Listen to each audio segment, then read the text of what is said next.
Democrats, Mike Brennan, a couple of weeks ago, he was boasting about Dirigo. This is just moments after he was boasting about the economy. It's very clear that Maine is not a good environment for health care, especially when you can buy the same policy over in New Hampshire for about a third of the cost. And let's look at it from the beginning. Our health care environment currently was regulated when Harry Truman was president. And during those days, people had one job typically for their whole careers. Now, 750,000 people in this country declare eBay as their primary source of employment. We've become a much more transient society. We move jobs quicker. I certainly have since I graduated from college. We're not in one place or one state very long. But look at the healthcare environment. It's still regulated by the states. The first thing you've got to do, and when I agree with John McCain, is that you've got to get rid of that system. You've got to stop regulating healthcare at the state level and stop regulating as it's the 1950s and instead in this century. So get rid of that regulation piece. I've also approached this in a new and different way than anybody else. I'm actually a techie. I came from the technology world, and there's this thing called electronic healthcare records, which is more than just putting your data onto a computer. It actually has a wellness component to it. 78% of all chronic disease, all healthcare expenditures is chronic disease. And if you can identify that stuff much earlier in life, you can cut that cost dramatically. And believe it or not, healthcare records, electronic healthcare records, and interoperability amongst all the hospitals and doctors helps do that. And it cuts that cost dramatically. So there's a wellness component to it, but there's also a cost component to it, which I know from selling technology for over 15 years. That's how a lot of businesses got their efficiencies. We've got to do that. So let's reduce the regulation at the state level, get rid of it, go to electronic healthcare records, medical malpractice, and tort reform. When I have OBGYNs call me from across the country and saying, thank you for having the courage to talk about tort reform again. Because tort reform or medical malpractice in parts of Georgia is so expensive, OBGYNs are closing by the hundreds. That's wrong. The fact that you can sue your doctor up until your child is 18 years old. This is in the AMA booklet as well. They're supporting me on my stance on tort reform. So I've talked a lot about tort reform as well. So I think those are the ways to get there, which is free up the market. So you can have different providers, and you can point, click, and buy healthcare. Wouldn't that be nice? And you'll see those prices go down. Second of all, we've got to get our healthcare providers to move to electronic healthcare records for your wellness and for mine, and also from a cost perspective. And finally, we've got to pass tort reform. Tort reform is a huge cost component to the providers. Most of all, we should always be very sensitive that the healthcare equation is between you and your doctor, not any other bureaucracy.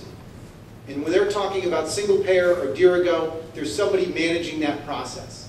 And according to Regina Holtzinger, who wrote the book, Who Killed Healthcare, that's the relationship in this equation that we've got to drive. We've got to keep that very, very delicate relationship between you and your healthcare provider, and not Washington, D.C. bureaucrats, and not big insurance. The question is this: do you support the Patriot Act and the Real ID Act? And if so, how can you, in the words of the way it was phrased, how can you justify such a violation of our civil liberties?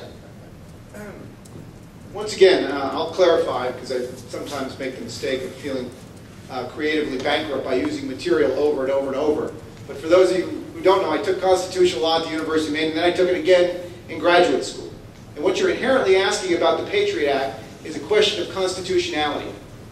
And I sat before all the Democrats and all their supporters on a cold, snowy night.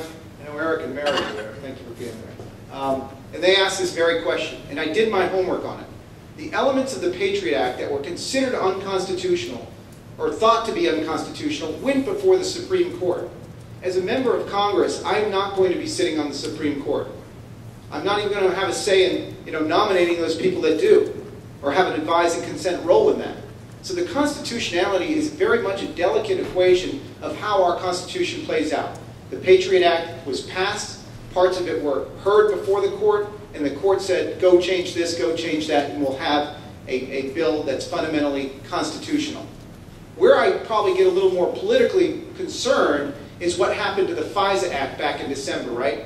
Went before the court, which is the FISA Act, is the Telecommunications Indemnity Act that provides that they can provide information to our intelligence agencies so they don't get sued. Well, the court heard that and said, you need to do this to protect civil liberties, sent it back to the House and Senate, and what did Nancy Pelosi do? She sat on it. And since then, we've been exposed. That's playing politics with the Constitution. And you need somebody in this seat that's taken constitutional law twice, that can go to the United States Congress and talk about it, and raise awareness about the constitutionality of this, and the delicate balance between the various branches of government, and how this is played out. And they're going to try to beat us over the head about it.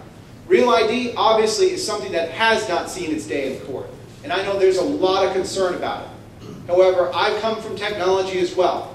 And I don't subscribe to the theories of a lot of people that have the concern about an optical eye or a thumb scan on a card.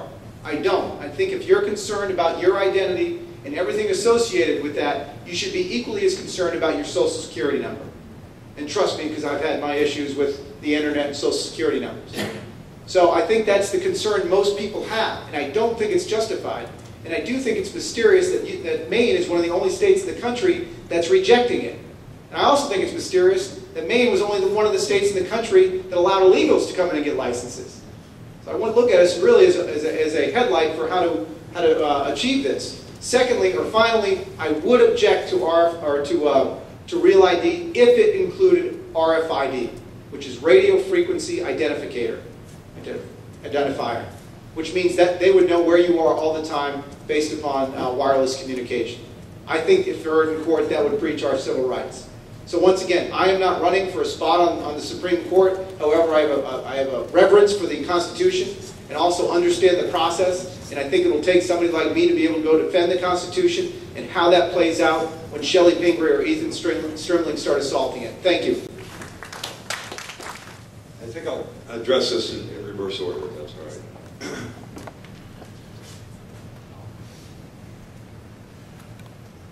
This is United States military ID. And in this ID is an RFID tag Dean was talking about. RFID tags are already here. They're already here. We use them in the military every single day. That cat is already out of the bag. I don't support Real ID. I don't much like this, because I don't think the government needs any more information about you than it already has. We don't need to be opening up any more of our personal lives to the government. I think it's a bad idea. We already have driver's license in this state, and our driver's license are in effect national IDs, because they're good in all 50 states already. We don't need a national ID. We need to make sure that people are applying for driver's license can show an identification, a passport, a birth certificate, to prove that they are in fact residents of the state in which they're applying for the driver's license. I think that's important. I think we need to enforce the rule of law when it comes to that. But in terms of worrying about RFID tags, they're here. They're here not just the military, but anybody that's associated or has to get an ID from the federal government. And I think it's important to know where the two of us stand on this. I don't support that. The first part of the question, give me the question. Patriot Act. Patriot Act. Patriot Act. The law court, or the Supreme Court, has already settled this issue. And I think it's a smokescreen when people start throwing up objections about the Patriot Act. Because, why? It passed in Congress. It passed in Congress with Republican support. It passed in Congress with Democratic support. The Democrats are not going to repeal the Patriot Act. The Patriot Act was necessary. The Patriot Act was a good thing. You know, there was a lot of consternation about it. They said that we could now come into libraries, just like Scarborough Library, right down the street where my kids used to go all the time when they were little kids. They said that you can now go in and find out what library books you're reading. The FBI's been able to do that for a long, long time. It's called good police work. They could go in and investigate and check people out. That's how they found Ted Kaczynski, the Unabomber. That was before the Patriot Act. They were able to go into the library out west and find out the books that he was checking out. So that's a smokescreen. It's already passed. It's not going to be repealed. And I think it's a silly argument to get in. So thank you.